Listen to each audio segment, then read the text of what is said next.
Going to get started. If you would, we're going to stand and have the pledge, and then I would ask Dr. Simcox we're going to have a moment of silence and ask Dr. Simcox to do our pledge.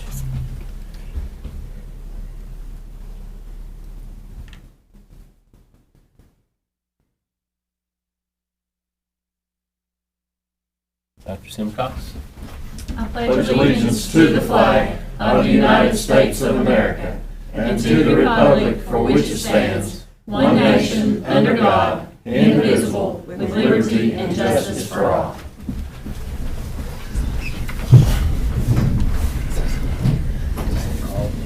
Yeah. You want me to roll call? Yes, if you will call the roll. Mr. Long? Yes. Mr. Matheson? Mr. Payne? Here. Ms. Reese? Here. Mr. Carlton? Here. Okay, the only item on our agenda, and this is a called meeting, is to discuss and approve the opening plan protocols for the 2021-2022 school year due to COVID-19.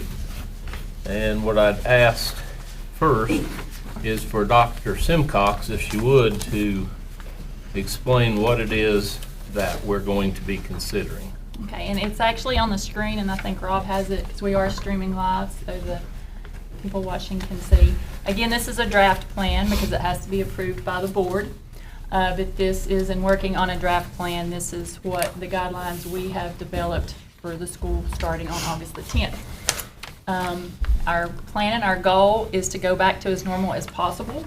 You know, just important note, you know, these can change at any time based on state and federal mandates. But as of right now, this is our plan. All school buildings will open at 7:30 in the morning to students, so we'll go back like it was pre-COVID. We have no plans to issue a mask mandate for schools and or buses for the upcoming school year.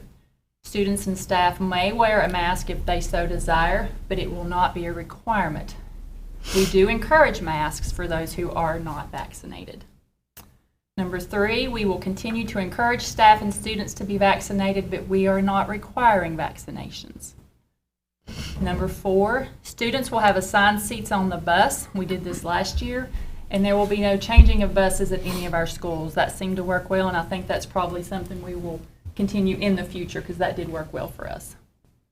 Number 5, we do ask parents to closely monitor the health condition of their child, and please do not send your child to school if they have a fever or are experiencing some other type of legitimate health issue. Number 6, we as a school system are not planning on contact tracing, rather dealing specifically with positive cases. Contact tracing will come through the health department. It is important to note that if students are in close contact with an active case and are not wearing a mask and have not been vaccinated, they can be quarantined. And this is from the Tennessee Department of Health. This is their statement. Students who do test positive will be required to stay at home for a length of time that will be provided by the health department. Public health officials will contact families and provide the return back to school date for each person. Number 7, the Tennessee Department of Health will tell our unvaccinated employees who are deemed to be close contacts to remain home during any mandatory quarantine period. The FFCRA that we were under last year is no longer available to our employees. Therefore, anyone who has to be quarantined will either have to use sick leave or unpaid leave. Again, that's if you're unvaccinated. Social distancing of 3 feet is recommended whenever possible. We will try our best, but that's not always the case. But we will try our best when possible.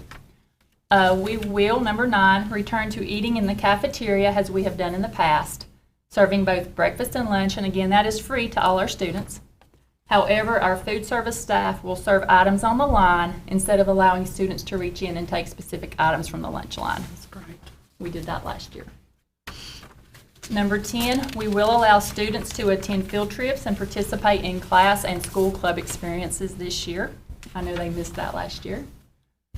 Number 11, we will not have restrictions on the number of spectators at athletic events this year, and spectators will not be required to wear a mask at any athletic event. Number 12, we will not require parents and or guardians to wear masks when meeting with school officials. However, School officials will wear one if the parent or guardian requests that we do so. We want everyone to feel comfortable. Number 13, we will continue our efforts to sanitize the classrooms, furniture, and buses to keep staff and students safe. We will also continue our efforts to have students maintain safe and healthy hygiene habits such as washing hands, coughing into the elbows, not sharing personal items. We have or are currently installing UV lights in every HVAC unit across the district as an extra health measure. Number 14, standard water fountains will remain closed. Students may bring their own water bottles to school and will be able to refill their water bottles at the refilling stations, and we are actually in the process of moving all those over to refilling stations. That just sort of takes time, but we did order those through ESSER. And then number 15, for our virtual learning option, that is going to be a lot different this year. We don't have an in-person and virtual option. We're totally in person. But our virtual learning option is our Johnson County Online School, which is provided through Pearson. This is a fully online comprehensive program that requires at least a 1-semester commitment. This is not taught by local teachers. Students must sign up prior to August the 24th to do this program, and they have to stay in 1 semester. They can't be there a few weeks and decide they want to come back in person. They have to be there at least a semester. And again, it is important to note that this is all subject to change if state and or federal requirements mandate certain changes. So that is our plan. Okay, and we were given some handouts from the American Academy of Pediatrics guidelines and CDC, and I've given those to each board member to review. And Mr. Long, I think you have something from our House representatives that we were all issued. Yeah, Bruce Griffey, State Representative, 75th Legislative District, sent this out. April 30th of 21, Williamson County Chancery Court issued an order in Citizens versus Golden, and it gives the case number, which carried an alternative ruling on the merits of the case, indicating that requirements for face coverings in school have no basis in state law. The state ruling stated, court cannot find as a matter of law defendants have acted within the authority to given to them by the legislature when enacting face covering requirements. And then later, House Bill number 13 passed this year, adding a new section, our Tennessee Code annotated, Title 68, Chapter 5, Part 1, stating the following: the governor shall not issue an executive order, a state agency or department shall not promulgate a rule, and a political subdivision of this state shall not promulgate, adopt, or enforce an ordinance or resolution that requires a person to receive an immunization, vaccination, or injection for the SARS, CoV-2 virus, or any variant of the SARS-CoV-2 virus. And then, not reading the whole letter, but second from the last paragraph, to be clear, the legislature has not granted any authority to any local school boards or superintendents to require face coverings or promulgate any rules related to health care for the prevention of the communicable disease. As such, any attempts to create alternative learning environments for unvaccinated students, segregate such students, or treat them any differently would be potentially unlawful in the state of Tennessee. And that's signed by several. And that was issued to school board members across the state? Okay. All right, so that's what we're considering tonight. I will ask, is there any audience participation? I don't have any forms, but I wanted to make sure that we considered that. All right, so we'll open this for discussion. On number 5, it seemed like when it hits, it has rolled. What about students that's going to have to miss a whole lot of school because they're quarantined? Mm-hmm. How are we going to handle that? We're going to do that through sort of like we did last year. They're still have work to do in their classroom, and the teachers will be signing that. But we'll have a specific homebound quarantine teacher, I guess you could call them, that will be a liaison between the students and the teacher to make sure that they're getting work. And Ms. Miller will supervise that position. So, that is something that we've got in place to help with quarantine students. Okay. That was a good question. And another one, on number 6, we're not going to be doing any contact tracing. It's all through the health Through department. the health department. Of course, we will Will- help the health department because, they will have to get some guidance from the teachers. But when they quarantine someone or say you stay home, will the school system know about it? We're supposed to. Ms. Miller's laughing because she deals with that through attendance. Okay. I know when they started doing that last year, they were very overwhelmed, and it may be several days before we know that information, but that will definitely be a work in Okay. progress as it was last year. All righty. Well, and if a student is homebound by the health department and they're absent, would it not be impinging on the parent to call the school and say, hey, my child is sick and the health department's told them to stay home? You would think so. Yes.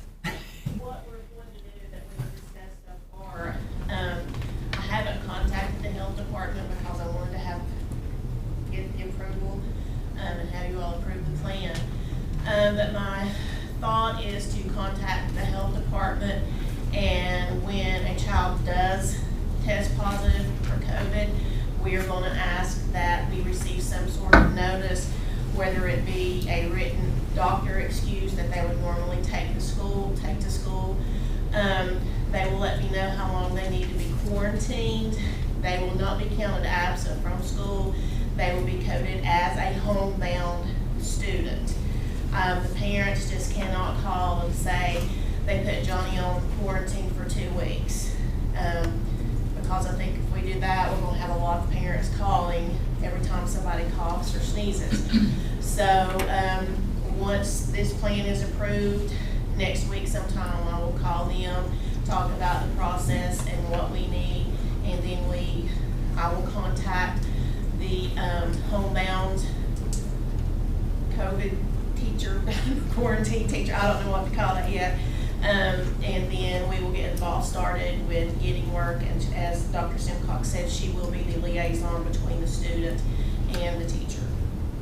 On number 5, it says we ask parents to closely monitor the health condition of their children. Please don't send children to school if they have a fever or experiencing some other type of legitimate health issue. So they do need to call in those circumstances and let you know.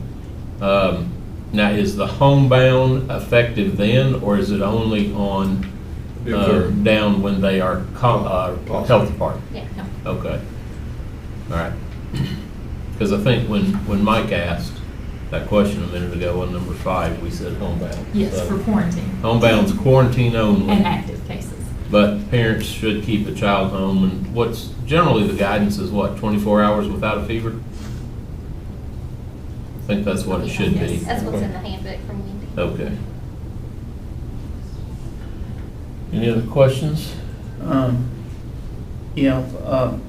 14, I know some of the younger kids, how are we handling the water bottles? What if they have a kid that forgets his water bottle that day? How's that handled? We have water bottles. Gotcha. Yeah, we order pallets from Sam's of water bottles, so that's not been an issue. All right. Yeah, no one goes without water.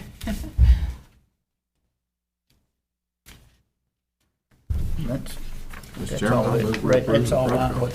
Okay, we have a motion to approve these items. Do I hear a second? I'll second. And we have a second.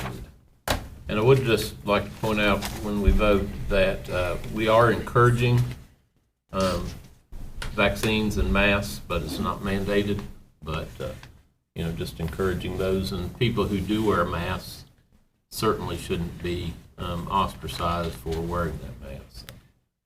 All right, call the roll. Mr. Long? Yes. Mr. Payne? Yes. Ms. Reese? Yes. Mr. Carlton? Yes.